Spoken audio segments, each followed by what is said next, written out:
আমি আছি মাসনাতলা ব্রিজে, একদিকে কলমুডাঙ্গা এবং অন্যদিকে মাসনাতলা। আর এই বিলটি মূলত জবই বিলের একটা অংশ। একদিকে জবই বিল, অন্যদিকে ডোমরুল, মাহিল, কালিন্দার এবং এইদিকে মাসনাতলা। মূলত একই বিল বিভিন্ন জায়গায় বিভিন্ন রূপ ধারণ করেছে। তো আমি আছি মাসনাতলা ব্রিজের এখানে এবং এইখানের দৃশ্যগুলো আপনাদের দেখার চেষ্টা করব। প্রিয় দর্শক, এর আগেও কিন্তু আমি ভিডিও দিয়েছিলাম এই মাসনাতলা ব্রিজ এবং জবই বিলের ভিডিও দেওয়া রয়েছে। তারই ধারাবাহিকতায় ছোট্ট একটা ভিডিওতে আপনাদের ধারণা দেওয়ার জন্য এই ভিডিওটি। প্রিয় দর্শক, এটা হচ্ছে কলমুডাঙ্গা এবং মাসনাতলা গ্রামকে সংযুক্ত করা একটা ব্রিজ, খুবই বড় ব্রিজ বলা যায়। আর এরকম আরেকটা ব্রিজ রয়েছে জবই বিল, যেটা বলে জবই ব্রিজ। সেইখানেও এরকম একটা সুদৃশ্য একটা মানে ব্রিজ রয়েছে। আর ঠিক এই জবই ব্রিজ থেকে সোজা দক্ষিণ দিকে এই মাসনাতলা ব্রিজ, এরকম আরও বেশ কয়েকটি ব্রিজ রয়েছে এই জবই বিল। আর এই বিলটি বিভিন্ন জায়গায় বিভিন্ন নাম ধারণ করে, যেমন জবই বিল, মাহিল, কালিন্দার, ডোমরুল, আর এইখানে হচ্ছে মাসনাতলা।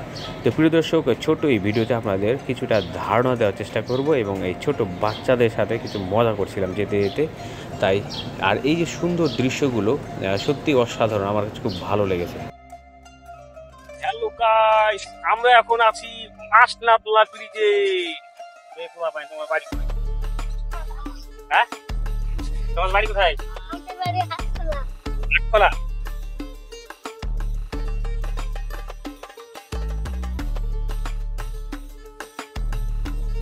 এই পিচগুলা বেশি সুন্দর।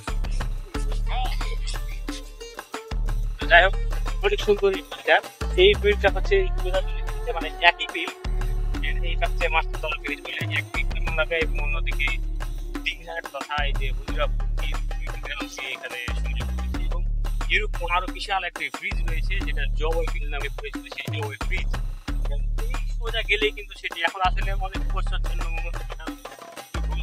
সেই সাথে আকাশ মেঘাচ্ছন্ন কারণে বিশাল ভাব দেখা এই ব্রিজটি অনেক বিশাল, একেবারেই পরিপূর্ণ। আপনি যেদিকে তাকাবেন পানি আর পানি, মানে সাগরের মতো পানি। আহা! তো যাই হোক, আপনাদের দেখাতে থাকুন, দেখতে থাকুন, উপভোগ করতে থাকুন, এই পিচুগুলোর সাথে থাকুন।